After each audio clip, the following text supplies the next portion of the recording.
Marcus Ghost Donovan sat in the corner booth of the Mile High Diner, doing what he had done every Saturday night for the past year, trying to forget. The coffee was bad, the burger mediocre, but the booth had a view of the door, the kitchen, and both exits. Old habits from Iraq. In combat, you never sat with your back exposed.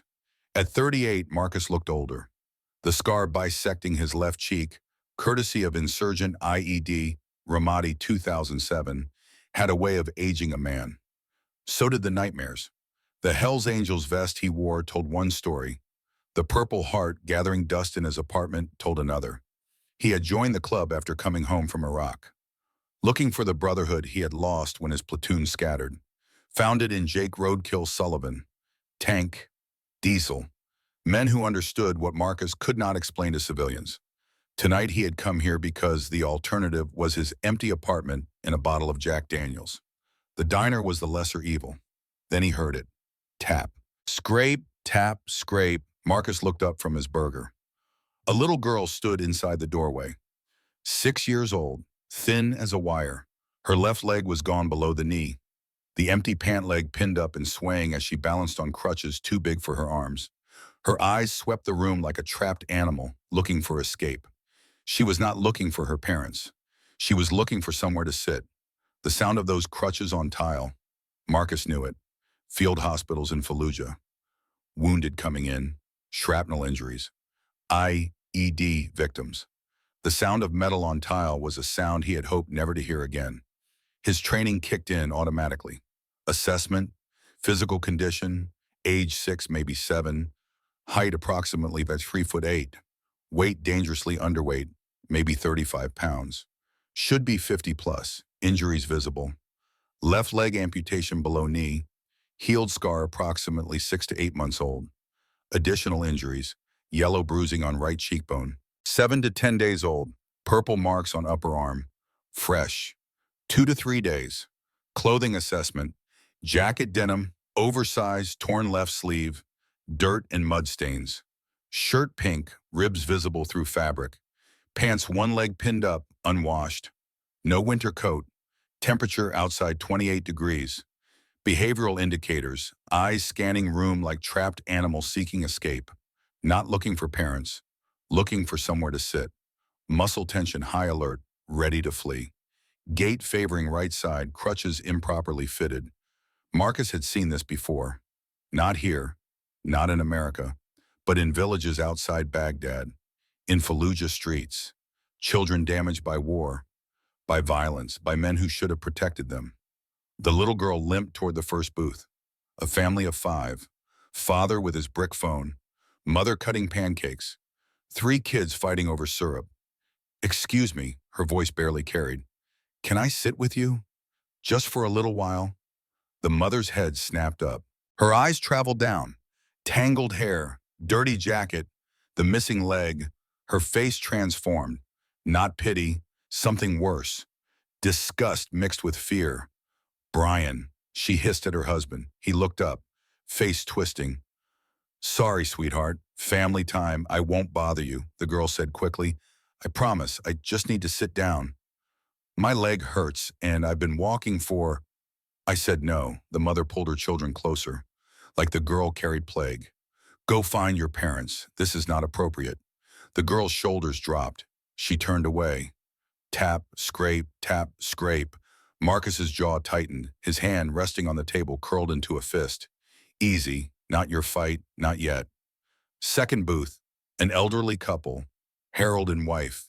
Meatloaf congealing on plates. "Please." The girl stopped beside them. "Can I sit here? Just at the edge?" Harold's eyes met hers for half a second, then down to his plate, studying Meatloaf like it held secrets of the universe. "Harold," his wife whispered, "say something." Harold said nothing. "We're waiting for someone, dear," the wife finally managed. "Lie, their check already on table, cash laid out." "Okay," the girl whispered. "Thank you anyway." Tap, scrape, tap, scrape.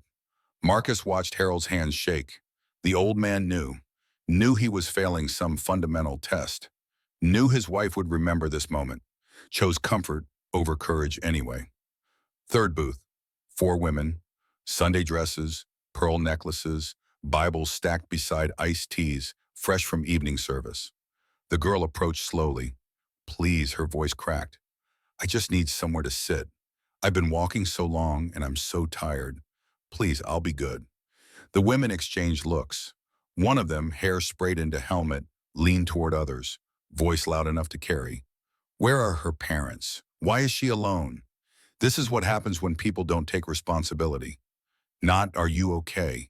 Not, do you need help? Just judgment. I'm sorry, the girl whispered. I'm sorry for bothering you. Find a shelter, another woman said. There are places for people like you. People like you.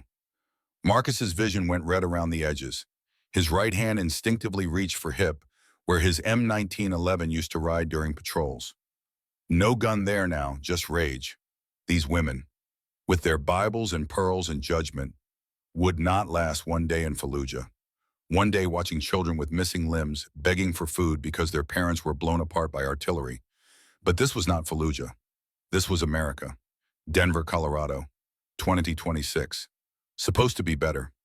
The girl turned away, her crutch caught on chair leg. She stumbled, nearly went down, caught herself at last second.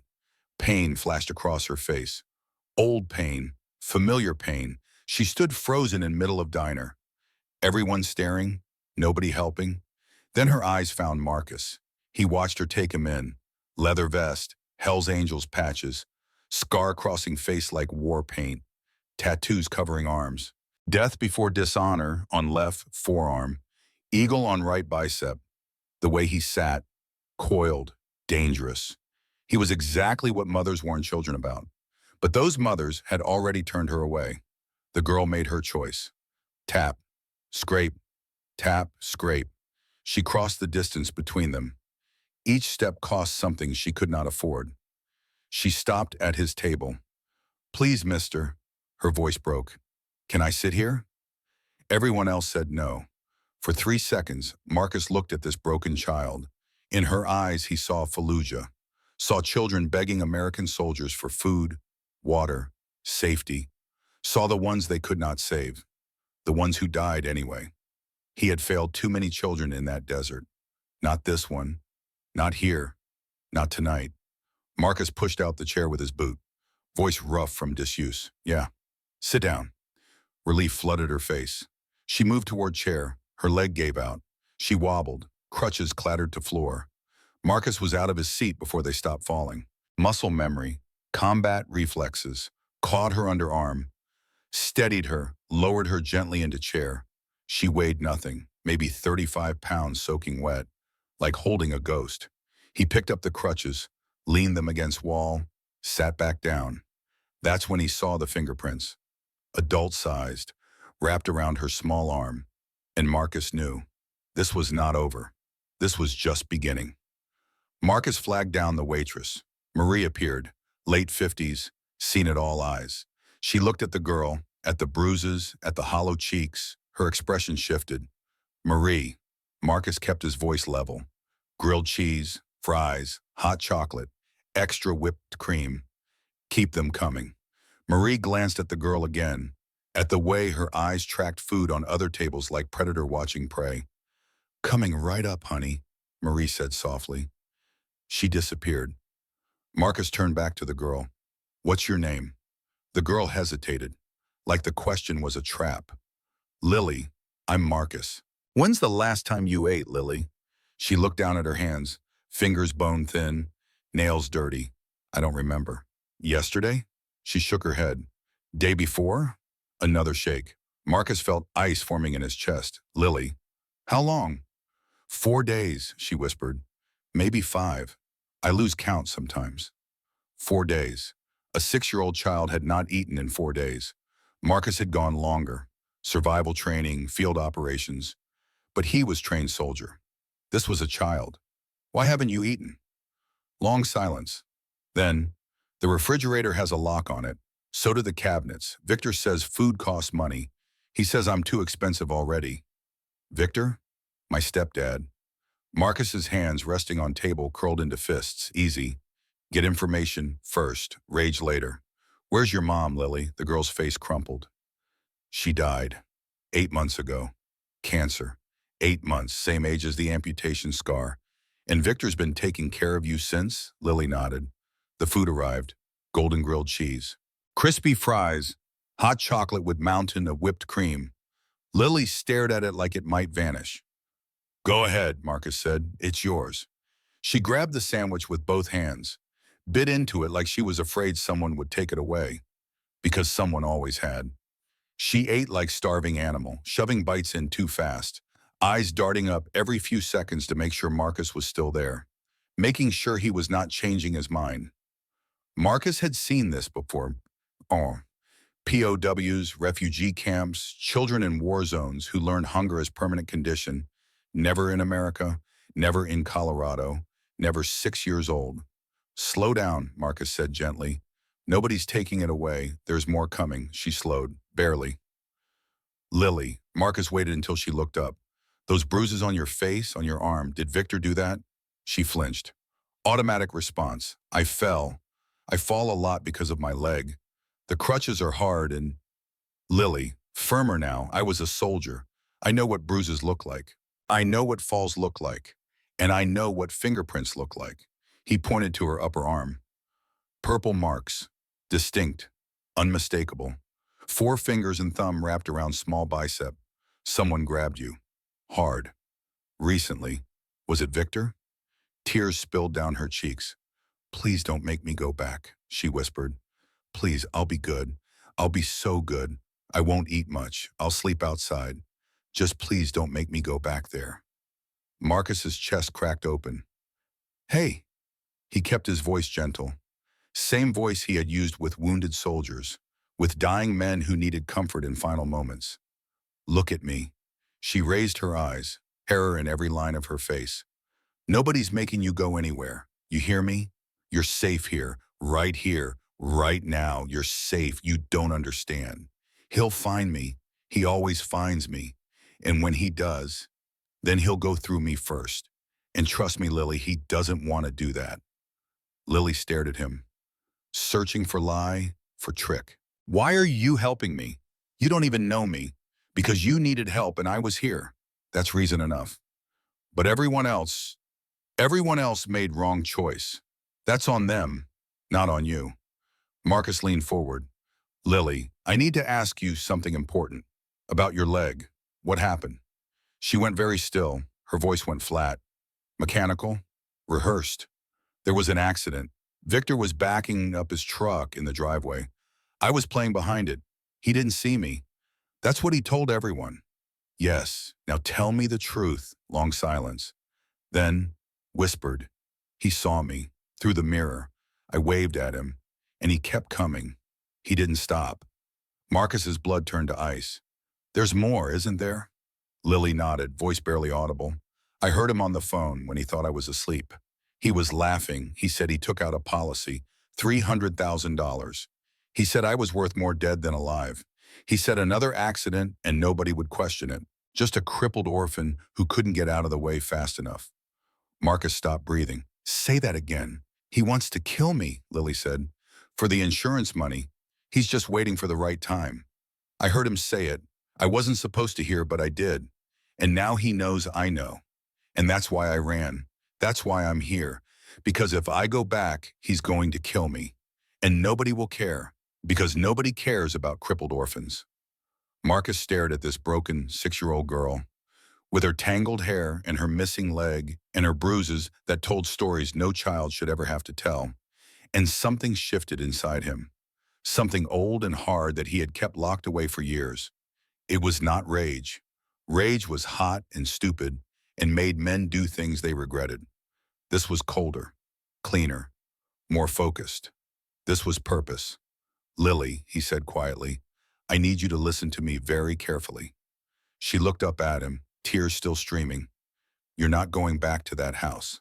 Not tonight. Not ever. Do you understand? But how? I have friends, a lot of them, and when I call them, they come. No questions asked. What kind of friends? Marcus glanced at his vest, at the patches that marked him as Hell's Angels, the kind that don't let monsters hurt children, the kind that make monsters disappear. Lily's eyes went wide. Are you going to hurt him? I'm going to make sure he never hurts you again, whatever that takes. But he's an adult. He has a... Everyone believes him. The police came once and they believed him, and they left, and then he... She could not finish. The police are not my friends. My friends don't need warrants. My friends don't need evidence. My friends just need a name and an address and an address and a reason.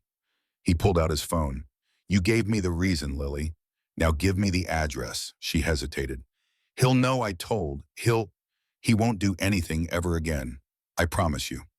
She stared at him for a long moment, then whispered, 412 Maple Street. Marcus typed out text to Jake. Code broken wagon. Now. Bring everyone. Child abuse case. Stepdad planning murder. 412 Maple Street. This is not a drill. He hit send. What happens now? Lily asked. Now you eat your fries. They're getting cold. That's it? That's it for you. You eat. You rest. You let the grown-ups handle the rest. But, Lily, you've been carrying this alone for 8 months. You ran away on one leg in middle of winter to escape a man who wants to kill you. You've done enough. More than enough. It's time to let someone else carry the weight for a while. Her lower lip trembled. I don't know how to do that. I know, but you're going to learn. Starting right now. Marie appeared with another grilled cheese and more hot chocolate. Figured she could use seconds. She said, setting them down. Kitchen's making her some soup too. On the house, thanks, Marie. Marie looked at Marcus, then at Lily, then back at Marcus. You need anything else, you holler? And I mean anything. I will. She disappeared again. Lily picked up a fry, but she did not eat it. She just held it. Marcus. Yeah. What if your friends can't stop him? What if he gets away with it? What if nobody believes me again? My friends don't let people get away with things. And I believe you. That's enough. How do you know? How do you know it's enough? Marcus leaned back in his chair. Because I've been where you are, Lily. Not the same situation, but the same feeling. That feeling like the whole world is against you and nobody's coming to help. And you're so tired of fighting alone that you almost want to give up. Her eyes locked on his. What happened? Someone showed up when I least expected it. When I'd stopped believing anyone would. And they didn't ask what I could give them. They just helped because I needed it and they could. The men you're about to meet, my brothers. Brothers? Not by blood, by choice. That's the strongest kind. Lily looked down at table. I don't have brothers, she said quietly. I don't have anyone. You have me. She looked up sharply. You just met me. Doesn't matter. How can it not matter? You don't know anything about me. I know you're brave. I know you're strong. I know you've survived things that would break most adults. And I know you deserve better than what you've gotten. Victor says I don't deserve anything. Victor is a monster wearing a man's face. His opinion doesn't count. Her face crumpled. I don't have a best friend, she said. I don't go to school anymore. Victor pulled me out. He said it was too expensive. He said I couldn't learn anything anyway. Marcus's grip on her hand tightened. I don't care what he said. I care about what's true. And the truth is, you're smart enough to escape from a locker room and make it across town on one leg and find the one person in a crowded diner who would actually help you. That's not stupid, Lily. That's survival. Nobody's ever said anything like that to me before. Then everybody else was wrong. The bell above the diner door chimed. Jake Roadkill Sullivan walked in, 52 years old, gray beard, eyes like chips of ice, president's patch on his vest. Behind him came Tank, Diesel, Razor, Jax, Tommy. 6 men built like they had been carved from granite. Faces that had seen the wrong end of too many fights. Hands that had done things polite society pretended did not happen. They spread out through the diner without a word, taking positions, blocking exits, making the space theirs. The other customers went very quiet. The family of 5, the elderly couple, the church women, all of them shrinking back, suddenly afraid of the men they had always been taught to fear. Jake walked straight to Marcus's table. His eyes went to Lily, to the bruises on her face, to the missing leg, to the tears still wet on her cheeks. His jaw tightened. This her? Yeah. Jake crouched down to Lily's level. When he spoke, his voice was surprisingly gentle. Hey there, little one. My name's Jake. I'm a friend of Marcus's.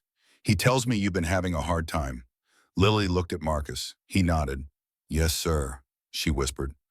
None of that sir stuff. Just Jake. He smiled. It transformed his whole face.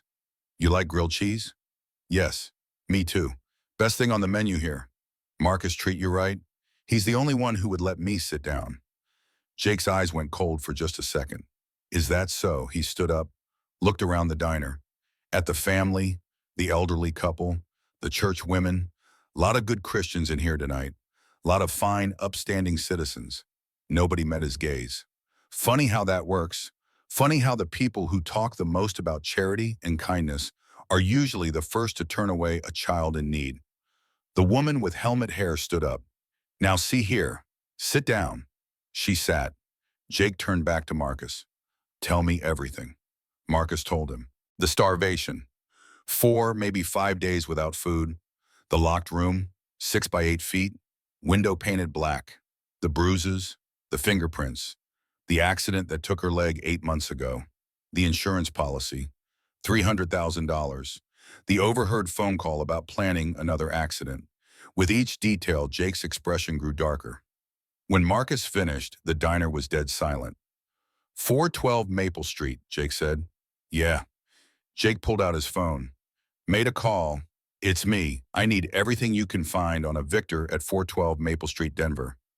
Yeah, everything. Employment, finances, insurance policies, the works. Call me back in 20. He hung up. We're not waiting 20 minutes to move on this, Marcus said. No, we're not, Jake agreed. He looked at the other brothers. Tank, Diesel, you're on the house. Don't go in. Just watch. Nobody leaves. Nobody enters until we know more. The men nodded, headed for door. Razor, Jax, canvass the neighborhood. Quiet. I want to know if anyone else knows anything about this guy. They left too. Tommy, you stay here. Watch the girl. Anyone comes through that door that isn't one of us, you call me immediately. Got it. Jake crouched down to Lily's level again. Lily, I know this is scary. A lot of big strangers showing up all at once, but I need you to trust us. Can you do that? She looked at Marcus. He trusts you, she said quietly. So I trust you. Jake smiled. Smart girl. He stood, looked at Marcus. A word. They stepped away from table. Not far, just enough for privacy. This is bad, Jake said, voice low. I know. If what she's saying is true, it's true. Look at her, Jake. Look at those bruises. Look at how she eats. That kid hasn't been fed properly in months. I believe you. That's not what I mean. Jake's eyes were hard. If there's an insurance policy and a plan to kill her, this isn't just abuse. This is premeditated murder. We can't handle this the usual way. Why not? Because if we touch this guy and he ends up dead or disappeared, the first place cops look is the kid's known associates, which as of tonight is us. So we let him live? I didn't say that. Jake's smile had no warmth in it. I said we can't handle it the usual way. We need documentation, witnesses, a paper trail, something that makes sure when this piece of garbage goes down, he stays down. Legal? Since when do we care about legal? Since that little girl needs someone to take care of her after this is over. And that someone isn't going to be allowed anywhere near her if he's sitting in prison for murder. Marcus went still. What are you saying? I'm saying she needs more than revenge, Marcus. She needs a home. She needs stability. She needs someone who's going to be there for her tomorrow and next week and next year. Is that you? Marcus looked back at table. At Lily, small and broken, clutching her hot chocolate like lifeline. Yeah, he said quietly. That's me. Then we do this right. We do it clean. We make sure that monster never sees daylight again. And we make sure you're still standing when it's over to pick up the pieces. Marcus nodded slowly. Okay, what do you need? Time, information, and that little girl's trust. Jake glanced at Lily. She talked to you, she opened up. That's rare. Usually takes months to get an abused kid to share details like that. She's desperate. She's more than desperate. She saw something in you, Marcus. Something that made her feel safe enough to tell the truth. Don't waste that. I won't. The door opened. Cold air swept in. A man walked through. Tall, thin, wearing gray coat and smile that did not reach his eyes. He looked around the diner. His gaze landed on Lily. His smile widened. There you are. he said. I've been looking everywhere for you. Lily's hand went rigid in Marcus's grip. That's him, she whispered. That's Victor. Marcus did not move. Jake stepped forward, blocking Victor's path. Can I help you, Jake asked. You can get out of my way, Victor said pleasantly. I'm here to pick up my daughter. Stepdaughter, Marcus said from the booth. Get it right. Victor's eyes shifted to him. Excuse me? She's not your daughter. She's your stepdaughter. Victor's smile thinned. I don't know who you are, but this is a family matter. Lily, come here. We're going home. Lily did not move. Lily, Victor's voice hardened. Now. She's not going anywhere, Marcus said, standing up. I don't recall asking your opinion. Victor looked around the diner, at the leather vests, at the faces that had seen violence and were not afraid of more. His confidence wavered. Listen, you biker trash. Careful, Jake said softly.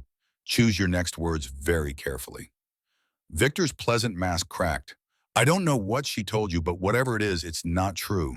She lies. She makes up stories. She's been doing it since her mother died. So the bruises are made up? Marcus asked. What bruises? The ones on her face, on her arm. She falls. The crutches are difficult for her. She falls in a pattern that leaves adult-sized fingerprints on her arm. Victor went pale. She grabbed herself. She does that when she has tantrums. And the lock on her bedroom door? Victor's mask cracked completely. Who told you that? Lily, what did you tell them? Marcus stepped forward. Inches from Victor now. You're going to leave this diner. You're going to go back to your house. And you're going to wait. Wait for what? For the police. The real ones. The ones who are going to show up with warrants and questions and very little patience for men who hurt children. You can't.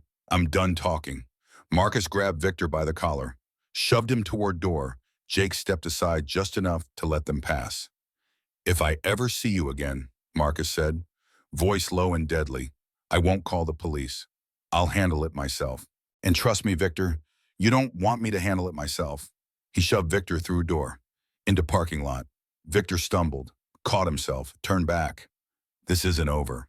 He spat. She's mine. Legally, you can't just... Marcus stepped back inside. The door closed. Through window, he watched Victor stand there, rage and fear battling on his face. Then Victor turned, walked to his truck. Engine started. Headlights came on. He drove away. For now. Marcus walked back to booth. Lily was crying. Tommy had hand on her shoulder. Is he gone? She asked. He's gone. Is he coming back? Marcus sat down across from her. Not for you, not ever. She stared at him with eyes too old for her face. You promise? I promise. People break promises. I don't. She looked at him for a long moment. Then she reached across table with both arms. Marcus leaned forward. She wrapped herself around his neck, held on like he was the only solid thing in the world that had been trying to drown her. Thank you. She whispered into his shoulder, thank you, thank you, thank you. Marcus closed his eyes. His arms came up around her small body. He held her gently, like she was precious, like she mattered, like she was worth protecting. Because she was all of those things and more. You're safe now, Lily, he said quietly. I've got you. And for the first time in 8 months, she believed it too. Jake's phone rang 12 minutes after Victor drove away. Talk to me. He listened. His face went hard. You're sure? How long ago? Don't move. We're coming. He hung up, looked at Marcus. We have a problem. What kind? Victor didn't go home. Tank and Diesel watched his truck pull into driveway, but he never went inside. He sat there for 2 minutes, then backed out and took off. Where? They lost him. He turned onto Route 7 heading east. Marcus's jaw tightened. He's running. Maybe. Or maybe he's getting help. What kind of help? The kind you pay for when you're desperate. Jake glanced at Lily. She was still holding onto Marcus's hand, eyes darting between them. We need to move. Now. Move where? Your place. She needs somewhere safe. And we need time to figure this out before he makes another move. Marcus looked down at Lily. You hear that? She nodded slowly. We're going to go somewhere together, you and me. Somewhere safe. Where's safe? Marcus's house sat at end of gravel road. 3 acres of Colorado pine surrounding it. Small, simple, A living room, kitchen, two bedrooms, bathroom. Nothing fancy. As Marcus carried Lily through front door, German Shepherd appeared from bedroom. Buddy, 5 years old, black and tan coat, therapy dog from VA hospital, gift from fellow veteran who understood what nightmares could do to a man. Lily tensed in Marcus's arms. He's big. Marcus set her down gently. He's gentle, trained to help people like us. Buddy approached slowly, professional, calm, sniffed Lily's hand, then sat, placed his large head against Marcus's knee. Brown eyes watching the little girl with patience. Lily reached out tentative fingers, touched soft fur. Buddy's tail thumped once against floor. He likes me? Marcus, dogs know good people. He already knows you're one of the good ones. For first time since entering the house, Lily's shoulders relaxed slightly. He carried Lily inside. She had fallen asleep in Jake's truck on ride over, exhausted from fear and full stomach. The house was clean, military neat, photos from Iraq on mantle, Marcus in desert camo with his platoon, a flag folded in case, on shelf, no locks on bedroom doors, no locks on refrigerator. He laid Lily on couch, found blanket, tucked it around her thin shoulders. She stirred. Where are we? My house. Your house now if you want it. My house? Yeah, if you want. She was quiet for a long moment. I've never had a house, she whispered. Just places I wasn't supposed to be. Marcus's throat tightened. Well, you're supposed to be here. Okay, this is your place now. Nobody's going to lock you in a room. Nobody's going to take your food. Nobody's going to hurt you. Promise? Promise. She reached out with one small hand. He took it. Will you stay? She asked. Until I fall asleep? Yeah, kid, I'll stay. You won't leave? I won't leave. She closed her eyes. Her breathing slowed. Her grip on his hand loosened but did not let go. Marcus sat there in dark, holding on to this child who had been thrown away by everyone who should have protected her. And he made silent vow. Whatever it takes, however long it takes, I'm going to give her the life she deserves. Outside, the snow kept falling. Inside, for first time in 8 months, Lily slept without fear. Marcus jolted awake at 3 a.m. to screaming. He was out of bed in seconds, moving on instinct, checking corners, scanning for threats. Then he remembered. Not Ramadi, Colorado. Home. The screaming was Lily. He found her thrashing on couch, tangled in blanket, her small fists swinging at something only she could see. No, please, I'll be good. I'll be good. Don't lock me in. I can't breathe. I can't. Lily, wake up. He grabbed her shoulders gently. She fought him, eyes still closed, still trapped in whatever nightmare had its claws in her. Don't lock me in, please. I can't breathe. I can't. Lily, her eyes flew open. For a moment, she did not recognize him. Terror filled her face. She scrambled backward on couch, pressing herself against armrest, making herself as small as possible. It's me, Marcus said, keeping voice low and steady. It's Marcus. You're safe. You're at my house, remember? She stared at him, chest heaving. Marcus? Yeah, kid, it's me. Her face crumpled. She launched herself at him and wrapping arms around his neck, sobbing into his shoulder. It was so dark. It was so dark, and I couldn't get out. And I kept banging on the door, but nobody came. Nobody ever came. Marcus held her tight. I came. I'm here now. Don't leave me. Please don't leave me. I'm not leaving. Promise. She cried for a long time. He did not try to stop her. Just held on. Eventually sobs faded. Her breathing slowed. Marcus? Yeah. I'm hungry. He almost laughed. Almost. Okay, let's get you something to eat. He carried her to kitchen, set her on chair at table. Then he opened refrigerator. It was not locked. He saw her notice, saw her eyes go wide. It's not locked, she whispered. No, it's never locked. You can open it anytime you want. Day or night. If you're hungry, you eat. That's how it works here. She stared at refrigerator like it was miracle. Marcus pulled out eggs, cheese, bread, started making scrambled eggs and toast because it was 3 a.m., and that's what you made at 3 a.m. Lily watched his every move. Marcus? Yeah?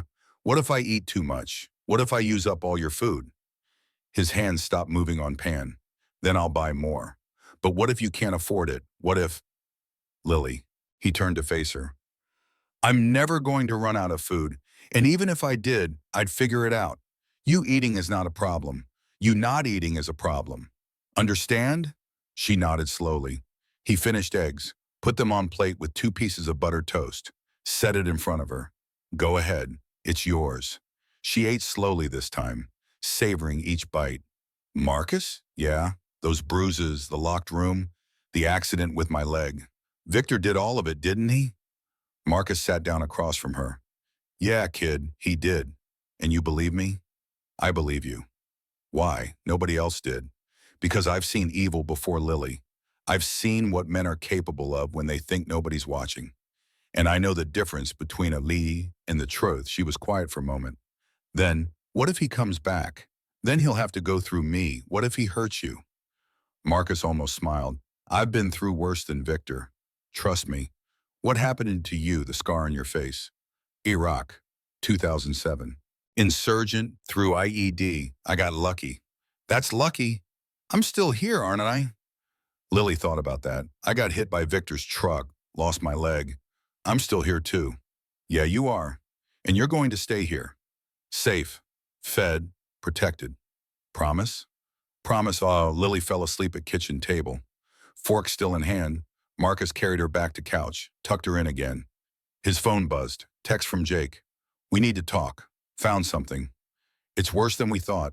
Marcus typed back. Tomorrow, let her sleep tonight. Jake's response came quick. Tomorrow then. 9 a.m., my place. Marcus put phone down, looked at Lily sleeping peacefully for first time in months. Tomorrow would bring new challenges, new threats, new battles, but tonight she was safe. And that was enough. Morning light streamed through uncovered windows when Lily woke. She blinked, disoriented, soft couch beneath her, warm blanket, light everywhere. Not the storage room, not the darkness. She sat up, heart pounding. Marcus? Kitchen, his voice called back. She found him at the stove, flipping pancakes. He wore jeans and plain black t-shirt. No vest this morning. The scar on his face caught the morning light. You're still here, she said. I promised, didn't I? She nodded, watched him cook. Do you like chocolate chips in them? Marcus looked at her. In the pancakes? Yeah, I've never tried it, but we can. You want to help? First genuine smile, small, fragile, but real. Okay, Marcus established routine, structure, discipline, things he understood from military. 7 a.m., wake up. Lily still had nightmares, but fewer each night. 7:30 a.m., breakfast, pancakes, eggs, bacon. Lily could not believe she could eat whenever she wanted. 9 a.m., while Marcus worked construction job part-time, Tommy's wife Linda watched Lily, played games, read books, gave her baths. 3 p.m., Marcus home. They would cook dinner together. 8 p.m., bedtime. Marcus read to her. Charlotte's Web, Where the Red Fern Grows, books he had read as kid. On third night, Lily asked, Can you leave the light on? Yeah, kid, I can do that.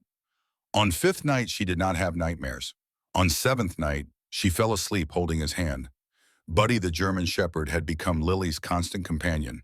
The therapy dog followed her everywhere, sensing when she needed comfort. He's my friend, Lily told Marcus one night. Yeah, he is. Dr. Margaret Foster came for first home visit on day 4. She walked through house with clipboard, checking everything, kitchen stocked with kid-friendly food, no alcohol visible, living room clean, books for children, safe, bathroom child safe locks on cabinets with cleaning supplies. Lily's room, Marcus had converted his office, twin bed with new sheets, stuffed animals, window with curtains, not painted black. No locks on bedroom doors, Dr. Foster noted. No locks, Marcus confirmed. She can come and go as she pleases. Dr. Foster spoke with Lily privately. Are you happy here, Lily? Yes. Does Marcus treat you well? He doesn't yell. He doesn't hit. He lets me eat whenever I want. And Buddy likes me. Who's Buddy? Marcus's dog. He's my friend. Dr. Foster smiled. Do you want to stay here? Yes. Can I? We're working on it, sweetie. To Marcus, you're doing well. But there are requirements. Parenting classes start Monday. You'll need to attend every session. I will. And Mr. Donovan, stay out of trouble. One more incident with Victor. I understand. Want to help make dinner? Marcus asked on day 6. Lily hesitated. Victor said I'm clumsy. He said I break things. Victor was wrong about a lot of things. They made spaghetti together. Lily dropped spoon. It clattered the floor. She froze, terrified. Marcus picked it up. It's okay. Accidents happen. Victor would hit me. Marcus knelt down to her level. I will never hit you. Ever. You hear me? Dropping a spoon isn't bad. It's normal. You're learning. That's what kids do. Tears in her eyes. Promise? Promise. On day 7, Lily was coloring at table. Marcus? Yeah? Long pause. Then, can I call you Dad? Not now, but maybe someday? Marcus's chest tightened. He sat down beside him. You can call me whatever you want, Lily, whenever you're ready. Okay, I'm not ready yet, but maybe soon. That's okay, kid, I'm not going anywhere. Providence Hospital, downtown Denver. Marcus went alone. Jake's advice, less intimidating without full club. He found Dr. Rebecca Morrison in social work department, early 40s, auburn hair pulled back, kind eyes that had seen too much suffering, Scottish descent. Her grandfather had immigrated to Colorado in 1950s to work mines. Dr. Morrison, my name is Marcus Donovan. I need to talk to you about Claire Hayes. Rebecca's coffee cup slipped from hand. Shattered on floor. Brown liquid splashed across tile. How do you know that name? Her daughter told me. Lily. She's with me now. Rebecca's hand went to mouth. Lily? Is she okay? I've been trying to find her for months. After Claire died, Victor shut everyone out. He moved her out of school, changed his number. I went to house 3 times. He threatened to call police. She's safe. She's with me. They sat in the empty conference room. Rebecca told her story. Claire and I grew up together in Boulder. Best friends since kindergarten. When she married Victor, I was happy for her. He seemed stable, kind, good provider. 6 months into marriage, everything changed. Claire called me crying. She had bruises she tried to hide with makeup. I saw them anyway. Rebecca's voice shook. I asked her what happened. She said she fell. But I'm social worker. I know difference between falling and being pushed. What did you do? I went to her house when Victor was at work. Claire showed me bags she had packed, hidden under bed. She was planning to leave. She was terrified. 2 days later, she fell downstairs. Victor called ambulance. Claire was in hospital for a week. Broken ribs, concussion, internal bruising. Did you file report? Yes. With CPS, I documented everything. Bruises, Claire's fear, her plan to leave. Suspicious fall. I begged them to investigate. What happened? Rebecca's face darkened. Case was assigned to Jeffrey Porter. He told me investigation was closed. He said Claire recanted. Said she made it all up. Did she? No, I spoke to her day before Porter claimed she recanted. She was more terrified than ever. She said Victor had started making her tea every night. Strange tasting tea. Metallic. Marcus's blood ran cold. The tea, Marcus said. Lily mentioned it too. Victor made Claire tea every night. Rebecca nodded. Claire said it tasted wrong. But Victor insisted it would help her sleep. She didn't want to drink it, but he got angry when she refused. And then she got sick.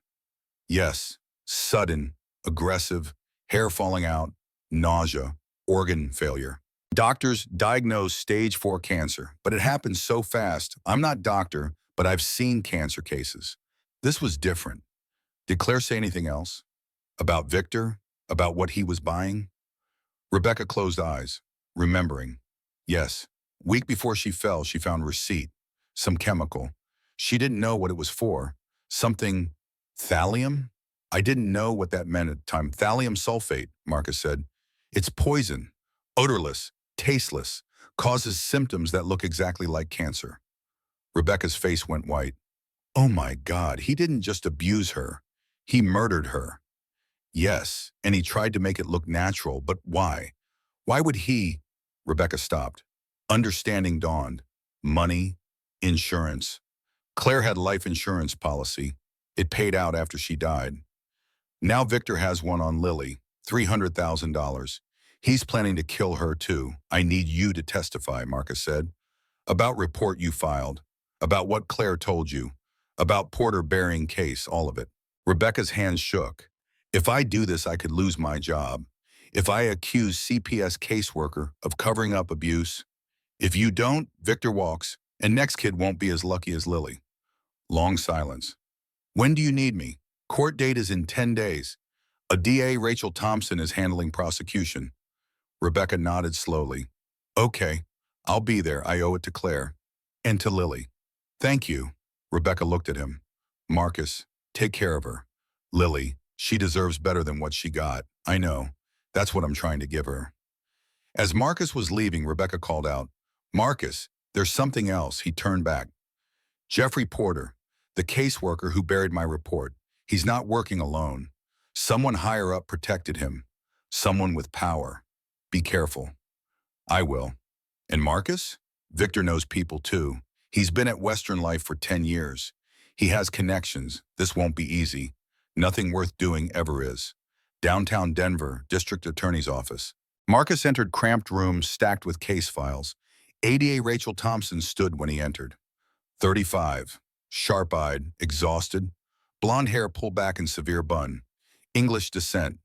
Third-generation lawyer in her family. She had been fighting cases like this for 10 years. Mr. Donovan, sit. Marcus sat. Thompson slid document across desk. Motion to dismiss filed this morning by Jonathan Hartley. You know who he is? No, high-powered defense attorney, works for Denver's top law firm, charges $500 an hour. Victor Hayes doesn't have that kind of money. Someone's bankrolling him. Someone with deep pockets, invested interest in keeping Victor quiet. Thompson leaned back. Western Life Insurance, Victor's employer. They're protecting themselves.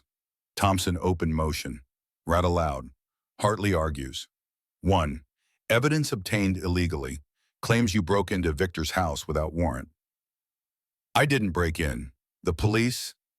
I know, but perception matters. 2. You assaulted Victor at diner. Multiple witnesses confirm you shoved him. I was protecting Lily. Law doesn't care about your intentions. 3. Primary witness is 6-year-old traumatized child who's been living with you for 2 weeks. Hartley's going to argue she's been coached. Marcus's jaw tightened. She hasn't. I believe you, but I have to prove it in court. And 4, Thompson's expression darkened. Hartley's claiming you have vendetta, that you're violent criminal with savior complex, that you manufactured this whole thing. That's insane, is it? Look at optics, Mr. Donovan. Hell's Angel with criminal records suddenly takes in disabled child, confronts her stepfather, orchestrates investigation. From Hartley's perspective, this looks like setup. Thompson leaned forward. Here's problem. Victor's preliminary hearing is in 8 days.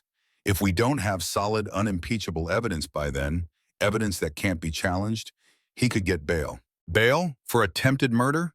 His lawyer will argue it's all circumstantial. No direct evidence of murder plot. Just child's word against upstanding citizen with no prior record. He poisoned his wife. He ran over his stepdaughter with truck. Prove it. Prove it in way that holds up in court.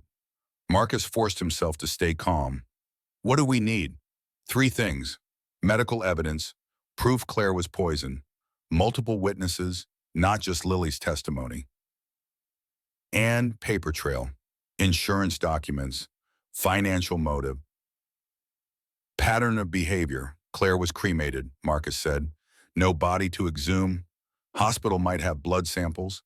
Cancer patients. Standard protocol is to store samples for research. Potential second opinions. If there's thallium in her system, it'll still show. Can you get them? I'll need warrant, and judge willing to sign off on exhuming medical records from closed case. How long? 48 hours if I'm lucky. Marcus nodded. Dr. Rebecca Morrison will testify. About domestic violence report. About Porter burying it. Good. That establishes pattern. What else? Neighbors. 2 are willing to talk. They called CPS multiple times. Nothing happened. Also good. Shows systemic failure. Thompson made notes. Anything else? Victor's financials, gambling debts, mortgage arrears, maxed credit cards. He needs that insurance money. I'll subpoena records. Thompson looked up. Mr. Donovan? Marcus. I need you to understand something. This case is going to get ugly. Hartley's going to attack your character, your background, your fitness as guardian. Can you handle that? I can handle anything as long as Lily's safe. Good, because we're about to go to war. Marcus's phone buzzed as he left DA's office. Text from Jake. Jeffrey Porter arrested this morning. FBI, conspiracy and obstruction charges. It's happening. Judge Morrison signed warrant based on Rebecca's testimony and Victor's financial records. Police plus Marcus plus Jake arrived at 412 Maple Street. Victor in custody, house empty. Detective Walsh, 50s, grizzled veteran of Denver PD, led search team. We need Lily to identify room, Walsh said. Confirm her testimony. Marcus shook his head. No, she doesn't need to see that place again. Dr. Foster intervened. Marcus, I know it's hard, but legally we need her confirmation. It'll strengthen case. Marcus knelt to Lily. You don't have to do this. Lily, voice small but determined, I want to. I want them to see what he did. Yellow siding, white shutters, hanging flower baskets dead from winter cold. Looked like every other house on Maple Street. That's what made it worse. Lily in truck, pressed against window, staring at house, shaking, entire body trembling. Marcus opened door. Lily, you're safe. I'm right here, Lily whispered. I can't go in there. Marcus scooped her up. Yes, you can, and I'm going with you every single step. Buddy the German Shepherd at their side. Dr. Foster had suggested bringing therapy dog. Inside house was spotless, clean, perfect. Fresh vacuum lines on carpet. Dishes put away, not speck of dust. Lily whispered, he keeps it perfect, in case anyone comes. Appearances matter. Kitchen, refrigerator, heavy padlock on handle. Detective Walsh photographed it. Lily's voice quiet. That's where he kept food. I couldn't reach it even if it wasn't locked. Cabinets, all padlocked. Lily. Sometimes I could smell food cooking, but I couldn't have any. End of hallway, different door, heavier wood, thicker. Deadbolt on outside at adult height. Lily stopped. Could not move. Frozen. Marcus held her tighter. I've got you. Jake slid deadbolt back. Sound obscenely loud in quiet house. Push door open. Room 6 feet by 8 feet. Window painted black. Not drop of light. Thin mattress on floor. Stained. No sheets, no blankets. Cardboard box with few pieces of clothing. Too small. Worn through. Smell stale. Musty. Suffocating. Detective Walsh took photos. Hands shaking. One veteran cop turned away. Wiped eyes. Lily buried face in Marcus's shoulder. Sobbing. I slept here every night. He locked me in after dinner. Sometimes he forgot to let me out. Longest was 3 days. Marcus's voice rough. What did you do? Lily, voice breaking. I had to use corner for bathroom stuff. He was really angry when he found out. He said I was disgusting. He said I was animal. Jake examining walls. Noticed loose panel near floor. Pulled it back. Hidden space, inside. Notebook. Pink cover. Worn edges. Opened it. Claire's handwriting. Read aloud. Voice shaking. January 15. Victor is different now. Angrier. Controlling. February 3. I found bruises I don't remember getting. Did he? March 20. I'm leaving. I have to. Rebecca said she'd help. April 2. The tea tastes strange. Metallic. I told him I didn't want it. He got so angry. April 5. Hair falling out. Nauseous all the time. Doctors don't know what's wrong. April 10. I think he's poisoning me. God help me, I think Victor is killing me. Last entry, April 12. If something happens to me, protect Lily. Please, someone protect my baby girl. Dead silence in room. Lily. That's Mom's handwriting. Marcus. Voice rough. She was trying to warn people. She was trying to save you. Lily sobbed, but nobody listened. Nobody came. Marcus held her tighter. I'm here now, and I'm not letting you go. Detective Walsh. This is enough. This is more than enough. Victor Hayes isn't getting out. As they left house, Marcus saw elderly neighbor, Mrs. Patterson from 414. standing on her porch, tears streaming down her face. I should have done more. She called out. I called CPS 4 times. They never came. I took pictures. I documented everything, but I should have done more. Marcus, you did what you could. Now we need you to testify. Mrs. Patterson nodded. I'll be there. That little girl deserves justice. ADA Rachel Thompson sat with Lily, gentle but firm. Lily, you're going to have to tell your story in front of a lot of people, including Victor. Lily went pale. He'll be there? Thompson, yes, but he can't touch you. I promise there will be guards, and Marcus will be right there. Practice testimony. Thompson, tell me what happened day of accident. Lily, mechanical. I was playing in the driveway. Victor was in his truck. He backed up. I couldn't move fast enough. Thompson, that's what you've been taught to say. Now tell me truth, Lily. Tears forming. He saw me through mirror. I waved at him. He looked right at me, and he kept coming. He didn't stop. He didn't even slow down. Marcus watched from corner, chest tight, fists clenched. This little girl having to relive trauma over and over. Thompson, you're doing great, Lily. So brave. Marcus took Lily to Denver Town Center Mall. You need something nice for court. What's your favorite color? Lily, purple. They found purple dress with white collar at Macy's. Lily tried it on, looked in mirror, barely recognized herself. Healthy color in cheeks. Marcus had been feeding her well for 3 weeks. Hair brushed, shiny, braided by Linda. Lily, I look normal. Marcus, you look beautiful. Saleswoman, elderly, kind. Is this for special occasion? Marcus hesitated. Lily, I'm going to court to make sure bad man stays in jail. Saleswoman, softly. Then you're very brave, sweetheart. She rang up dress, then pulled out small silver necklace from behind counter. This was my daughter's. She passed away 5 years ago. I think she'd want you to have it. It's a small cross on silver chain. Lily's eyes filled with tears. I can't. You can, and you will. For luck. Jake arrived at Marcus's house Wednesday evening. Urgent. We found something. Big. Pulled out documents. Victor's employment records from Western Life Insurance. Jake. Victor wasn't just claims adjuster. He was part of fraud investigation team. He helped flag suspicious claims. Marcus. So? Jake. So he knows exactly how to file clean fraudulent claims. And look at this. Document showed. Western Life had paid out $75,000 in legal fees to Jonathan Hartley's firm in past month. Marcus. Insurance company is paying for Victor's defense? Jake. They're protecting themselves. If Victor goes down for fraud, Western Life gets implicated. We pulled records. Victor approved 3 suspicious death claims in past 2 years. All of them paid out. All of them now look questionable. Marcus, this is bigger than just Lily. Jake, way bigger. Thompson needs to know this. It's not just murder. It's organized insurance fraud. One evening, Lily at kitchen table, doing homework Linda had given her. Dad? Marcus. Still got chills every time she called him that. Yeah. Long pause. Then, can I change my last name? To Donovan? Marcus stopped washing dishes. You want my last name? Lily, you're my dad. I want same name as you.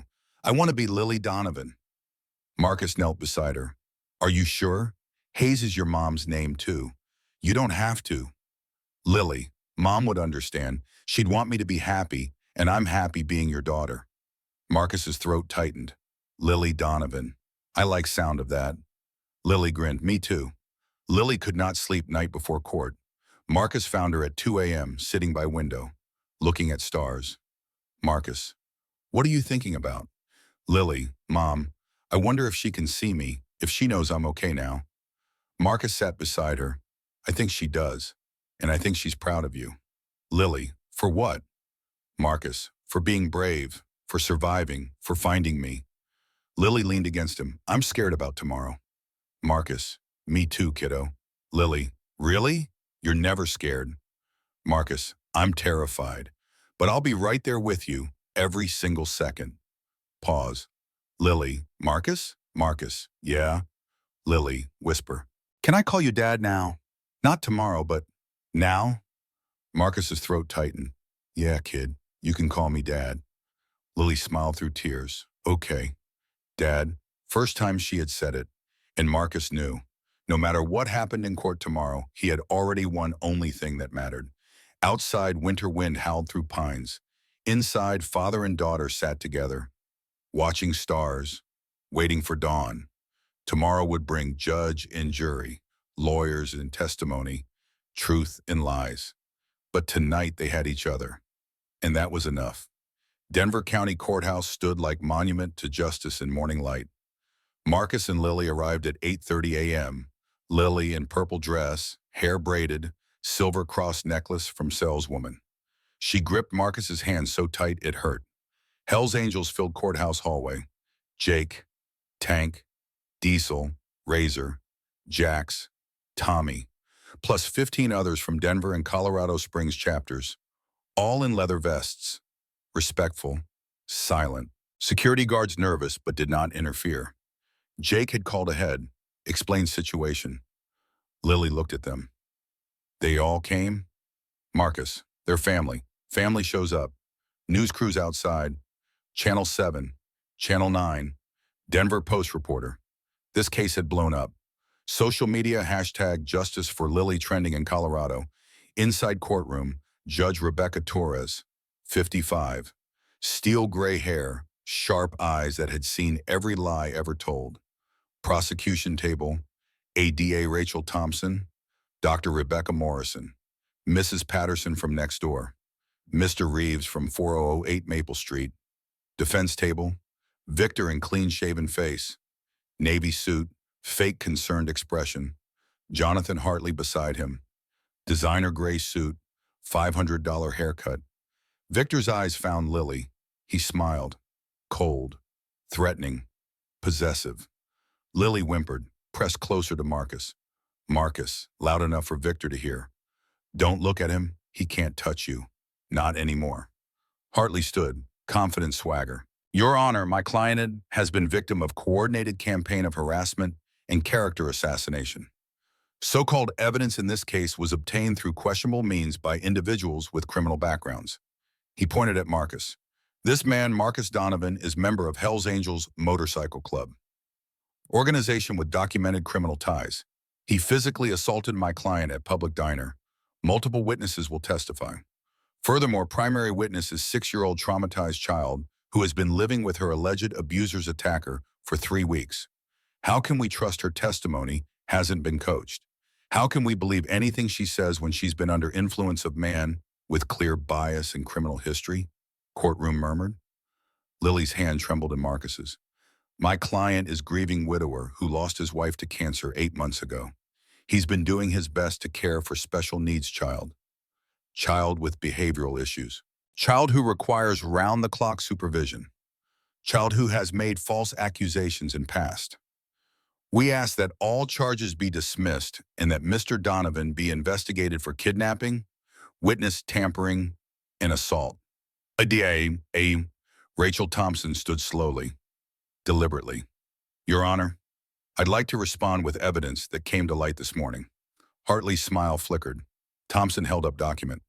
These are toxicology results from blood samples taken from Claire Hayes 8 months ago during her hospitalization at Providence Hospital. She slid copy to judge. Another to Hartley. Analysis reveals lethal levels of thallium sulfate in Mrs. Hayes' blood.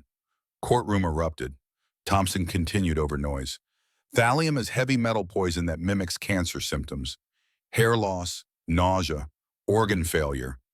Mrs. Hayes didn't die of cancer. Your Honor, she was murdered by her husband, Victor Hayes, who slowly poisoned her over a period of 3 months. Torres banged gavel. Order. I will have order. Noise subsided, Hartley on his feet. Objection. This is outrageous. This evidence, Thompson, was obtained legally with warrant signed by Judge Morrison 2 days ago. Hospital stored samples as standard protocol for potential research and second opinions. Torres examined document for a long moment. I'll allow it. Continue, Ms. Thompson. Thompson turned to courtroom. Furthermore, we have evidence that Victor Hayes was bankrolled by Western Life Insurance Company, his employer, who paid $75,000 to Mr. Hartley's firm to protect themselves from fraud investigation. She slid financial documents to judge. Victor Hayes approved 3 suspicious death claims in past 2 years while working at Western Life. All 3 paid out. All 3 are now under federal investigation. This isn't just murder, Your Honor. This is organized insurance fraud involving major corporation. Dr. Rebecca Morrison took stand, sworn in.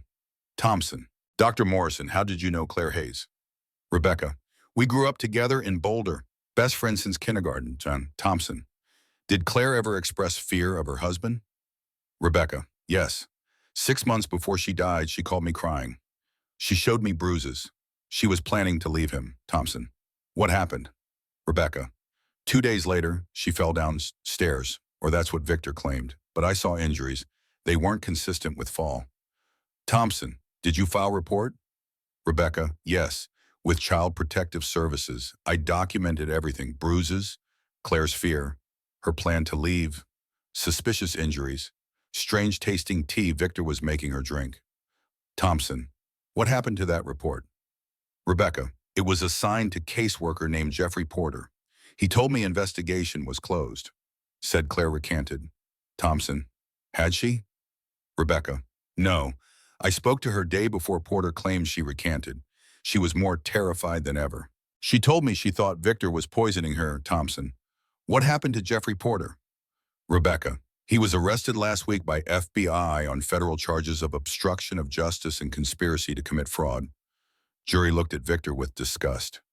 Detective Walsh described search of 412 Maple Street, padlocked refrigerator, padlocked cabinets, 6x8 room with deadbolt on outside, window painted black, thin mattress on floor, no bedding, evidence of long-term confinement. He showed photographs to jury. Several jurors looked away, disturbed. One woman wiped tears. Walsh held up Claire's diary. We found this hidden behind wall panel in storage room where Lily was kept. Claire Hayes documented everything.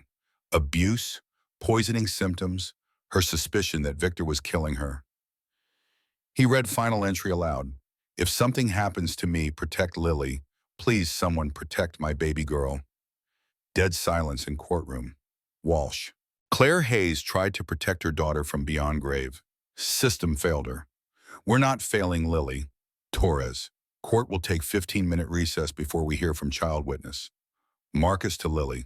You ready? Lily. Terrified but determined. I have to be. For Mom. Bailiff. Do you swear to tell truth, whole truth, and nothing but truth? Lily. Voice small but clear. I do. Lily sat in the witness chair. Too big for her. Feet did not touch ground.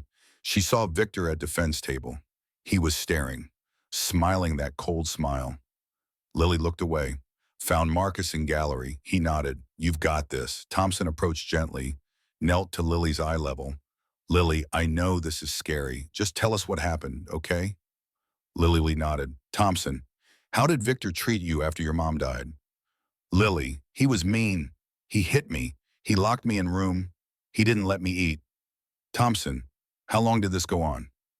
Lily, 8 months, since Mom died in April. Thompson, tell us about room where Victor kept you. Lily, voice shaking. It was small, 6x8 feet. There was window, but he painted it black so I couldn't see outside. I couldn't see anything. It was always dark. Thompson, where was lock? Lily, on outside. He locked me in at night, sometimes during day too. Sometimes he forgot about me for days. Thompson, what did you do when he forgot about you? Lily, tears forming. I banged on door, but nobody came. And I got so hungry, and I had to. I had to use corner for bathroom because there was nowhere else. Several jurors wiped eyes. Thompson, Lily, do you remember accident that injured your leg? Lily went very still. Thompson, take your time, sweetheart. Long pause. Lily, whispering. I was playing in driveway, drawing with chalk. I heard truck start. I looked up and saw Victor in driver's seat. Thompson, what happened next? Lily, I waved at him. I smiled, because I thought maybe he'd play with me. He never played with me, but maybe. Voice broke. Thompson, what did Victor do? Lily, louder now, angry tears. He looked right at me. Through mirror. He saw me, and he kept coming. He didn't stop.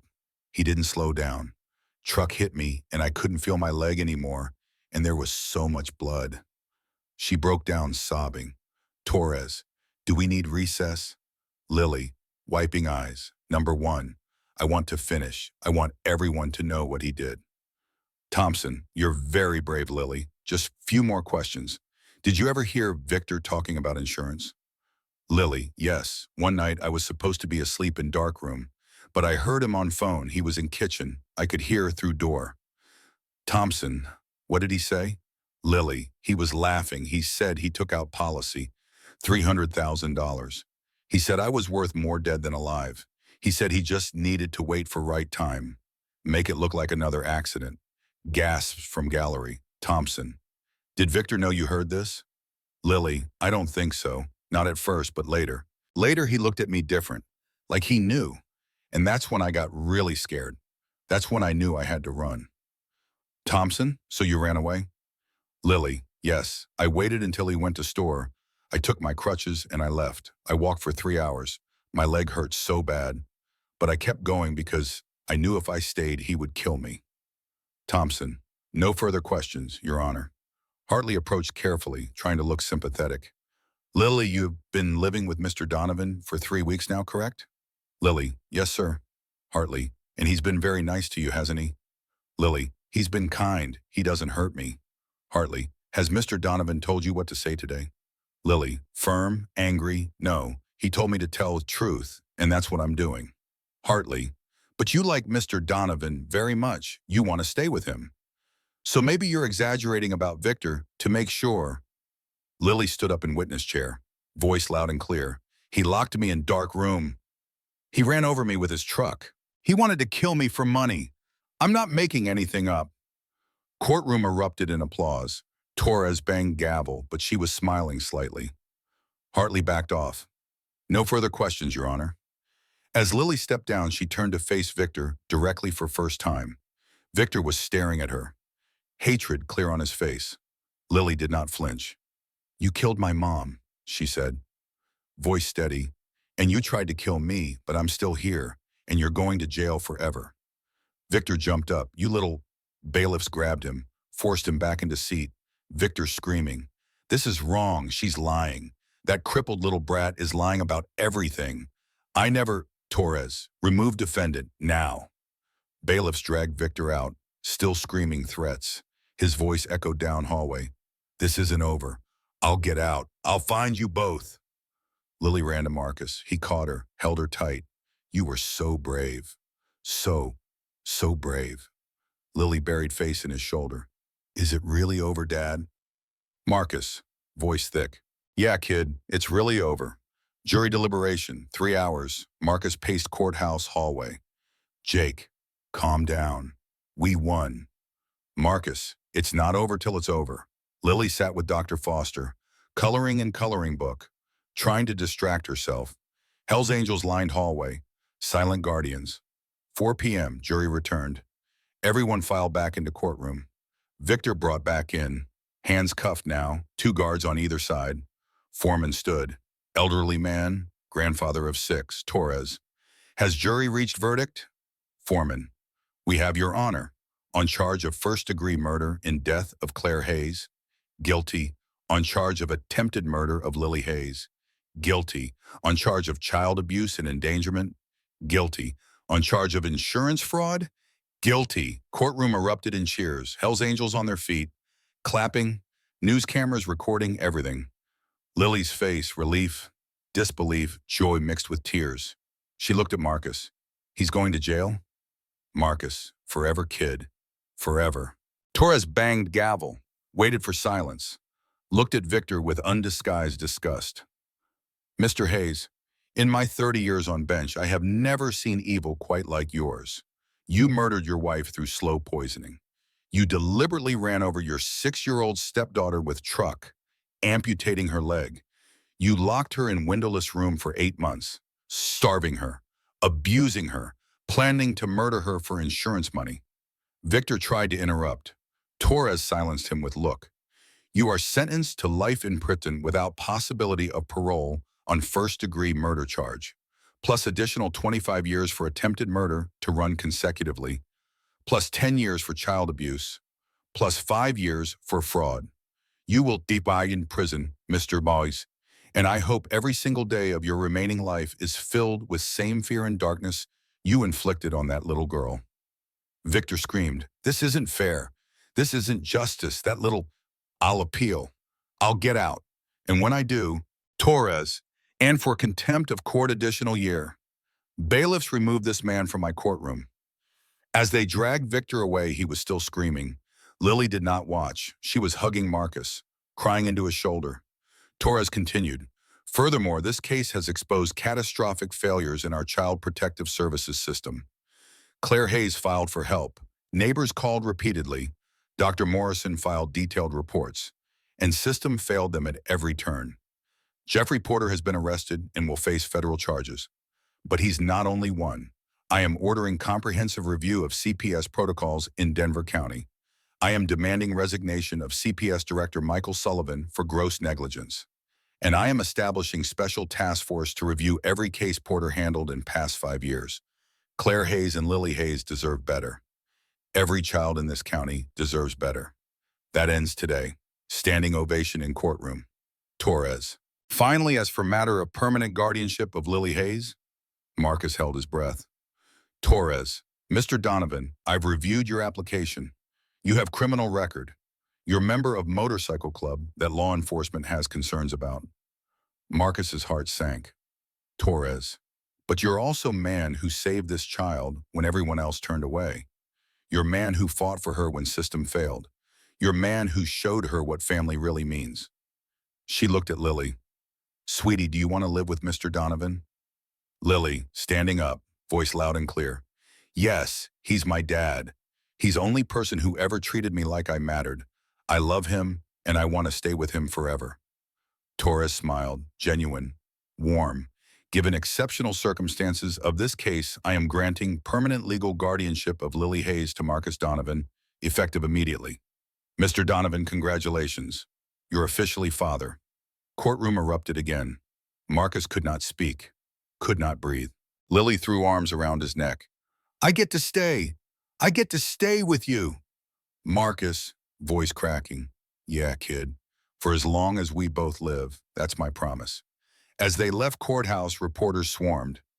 "Mr. Donovan, how do you feel?" Marcus carrying Lily. "I feel like luckiest man alive." "Reporter, what's next for you two?" Lily answered. "We're going home." 2-hour home. Chapter 13, New Life. 3 months passed like water through fingers. Spring came to Colorado. Snow melted. Trees budded. World turned green again. Dr. Sarah Mitchell's office. Weekly therapy sessions. Lily in comfortable chair, coloring while talking. Dr. Mitchell. "How are nightmares, Lily?" Lily. "Better. I only had one this week, and Dad was there. He always comes when I have nightmares." Dr. Mitchell. "That's wonderful progress. What about during day? How do you feel?" Lily. "Happy. I feel happy. Is that okay?" Dr. Mitchell. "Of course it's okay. Why wouldn't it be?" Lily. "Because of Mom. Because of everything that happened. Should I feel guilty for being happy?" Dr. Mitchell. "Your mom would want you to be happy, Lily. Being happy doesn't mean forgetting her. It means honoring love she had for you." Lily thought about that. "Dad says same thing." Dr. Mitchell smiled. "Your dad is smart man. Riverside Elementary. First grade. Mrs. Anderson's class. First day." Marcus walked Lily to classroom door, Lily nervous. "What if they don't like me? What if they make fun of my leg?" Marcus knelt. "Then they're not worth your time. You're brave, smart, and kind. Anyone who doesn't see that is missing out." 2 weeks later, Lily had friends, Emma Johnson and Sophia Williams. They thought Lily's prosthetic leg, purple to match her favorite color, was totally cool. Invited her to birthday parties. Played together at recess. Lily smiling more, laughing more. Coming home with stories about school, about friends, about normal kid things. Marcus would listen to every word. Heart full. Hell's Angels charity ride raised $22,000 for custom prosthetic. Riders from 3 states participated. Local news covered it. Bikers rally for 6-year-old abuse survivor. Prosthetist Dr. James Peterson from Colorado Springs fitted Lily with state-of-art prosthetic. Purple carbon fiber. Custom designed for growing child. Lily took first steps. Wobbled. Marcus caught her. "I got you, kid." She tried again. Walked across room, fell into Marcus's arms, crying happy tears. "I can walk. Dad, I can really walk." "Marcus, you could always walk, kiddo. Now you just have more options." Lily practiced with her new prosthetic every day. Within 2 weeks, she was running. Within months, she was playing soccer with Emma and Sophia. Lily practiced with her new prosthetic every day. Within 2 weeks, she was running. Within months, she was playing soccer with Emma and Sophia. Her official documents now read Lily Donovan. Judge Torres had approved the name change personally months ago with a note that read, "With great pleasure." The name suited her, a fresh start, a new identity, not erasing the past but embracing the future. July came hot and bright. Lily's 7th birthday. Marcus's house, backyard decorated with purple everything. Purple balloons, purple streamers, purple tablecloths. Hell's Angels arrived early, helping set up. Jake carried massive 3-tier purple cake. Linda had baked it. Tank set up bouncy house, borrowed from his niece. Diesel handled grill, burgers, hot dogs, kid-friendly. Tommy's wife Linda brought face painting supplies. Razor set up speaker system, kid-appropriate music. Lily watched from window, face glowing. They all came. For me. Marcus. Of course they did. Your family. Outside, Hell's Angels in leather vests setting up birthday party. Men's Society feared creating joy for one little girl. 11 a.m. Party started. Lily's school friends, Emma, Sophia, plus 6 others from class. Their parents. Initially nervous about Hell's Angels, but warmed up quickly when they saw how gentle these tough men were with children. Dr. Foster brought gifts and warm hugs. ADA Rachel Thompson brought books. Entire series of Chronicles of Narnia. Dr. Rebecca Morrison brought photo album of Claire. Pictures Lily had never seen. Lily looked at photos, tears but happy ones. Rebecca, your mom would be so proud of you. Lily, I think she sent Dad to me, to keep me safe. Rebecca, I think you're right. Bouncy house chaos, kids jumping, laughing, screaming with wow. Blee in middle. Purple dress billowing, prosthetic leg not slowing her down one bit. Tank standing guard at entrance. One at a time. Don't want anyone getting hurt. Kids thought Tank was hilarious. This huge, scary biker worrying about bumped heads. Linda set up face painting station. Lily got butterfly on cheek. Purple, of course. Emma got flower. Sophia got rainbow. Jake, president of Denver Hells Angels chapter. Desert Storm veteran, feared by criminals across Colorado, sat patiently while 7-year-old painted his face like cat. You look pretty. Mr. Jake, Emma giggled. Jake, thank you, young lady. This is my best look. Marcus took photo, would frame it later. Everyone gathered around massive purple cake. 3 tiers, fondant flowers. Happy 7th birthday, Yili in silver letters. Candles lit. Everyone sang happy birthday. Hell's Angels' deep voices booming over parents' lighter tones. Completely off-key, perfectly joyful. Lily laughed so hard she hiccuped. Make wish, Marcus said. Lily closed eyes tight, whispered something only she could hear. Blew out all 7 candles in one breath. Cheers erupted. Mountain of presents from Jake. Custom leather jacket, kid-sized with Lily embroidered. Hell's Angels honorary member patch. From Tank. Art supplies. Professional quality because Lily loved drawing. From Diesel. Bicycle with training wheels. Adapted for prosthetic leg. From Marcus. Telescope. Lily loves stars. Wanted to be astronaut. From Emma and Sophia. Friendship bracelets, all 3 matching. From Dr. Foster. Purple journal with lock and key. For your thoughts. From A.D. A. Thompson. Complete Harry Potter series. From Dr. Morrison. Framed photo of Claire. Smiling. Healthy. Happy. Lily held Claire's photo for a long moment. She's watching, isn't she, Dad? Marcus. Yeah, kid. I think she is. And I think she's really proud. Cake was cut.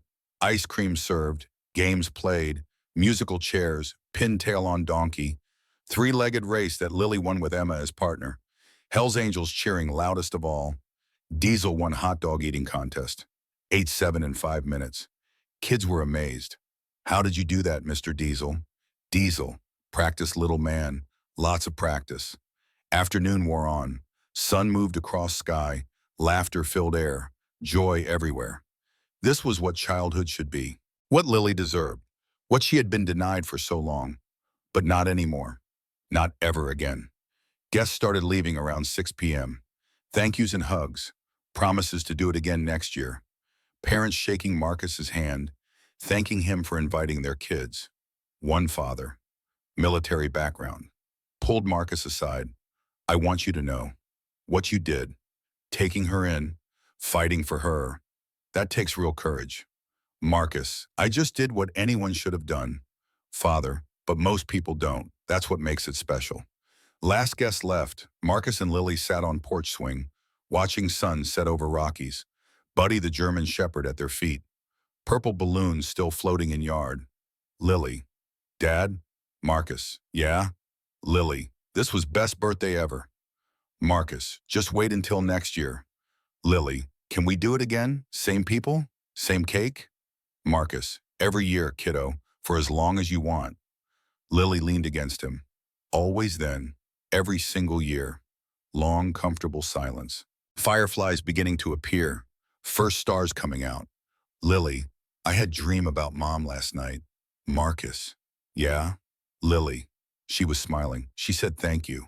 Marcus's throat tightened. For what? Lily. For finding you. For not giving up.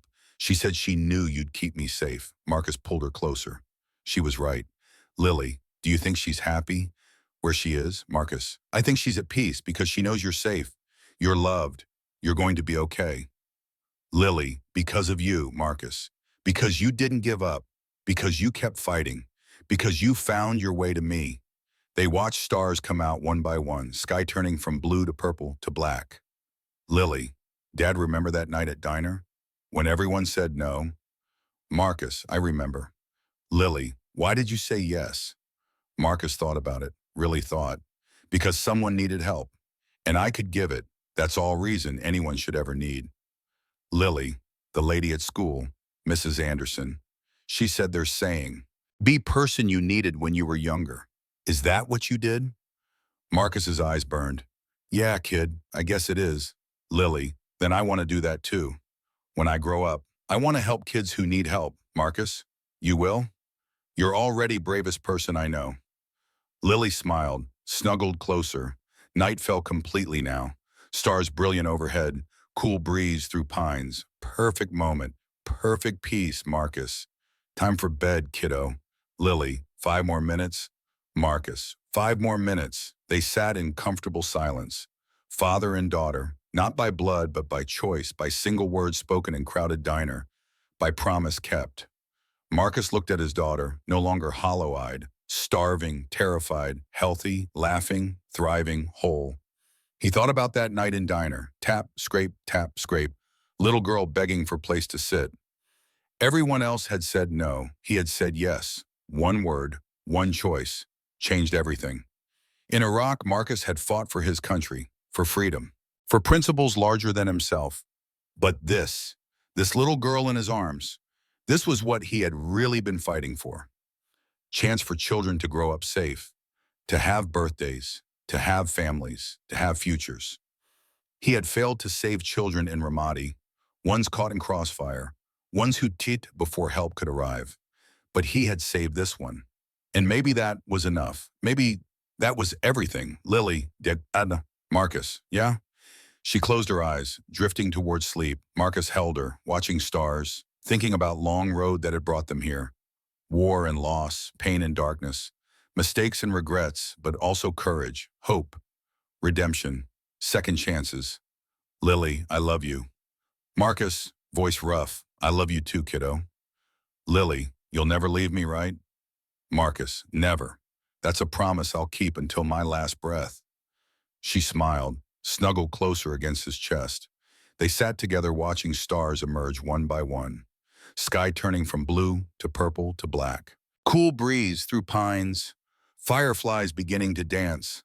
Perfect moment of peace. Marcus thought about that night 6 months ago. Cold Saturday in January. Crowded diner. Sound of crutches on tile. Tap, scrape, tap, scrape. Everyone else had said no. He had said yes. One word, one choice. One moment that changed two lives forever. Not redemption for past failures. Not compensation for children he could not save in Ramadi. Just one man and one girl finding each other when both needed it most. Family is not who you're born to. It's who shows up when everyone else walks away. It's who says yes when the world says no. It's who holds your hand in the dark and promises the dawn will come. And it always does, every single time. Marcus looked down. Lily had fallen asleep in his arms, peaceful, safe, home. He carried her inside, tucked her into bed, kissed her forehead goodnight. Tomorrow would bring new adventures, school, friends, growing up. But tonight they had this perfect moment, this family they had built from broken pieces. And that was everything, the end.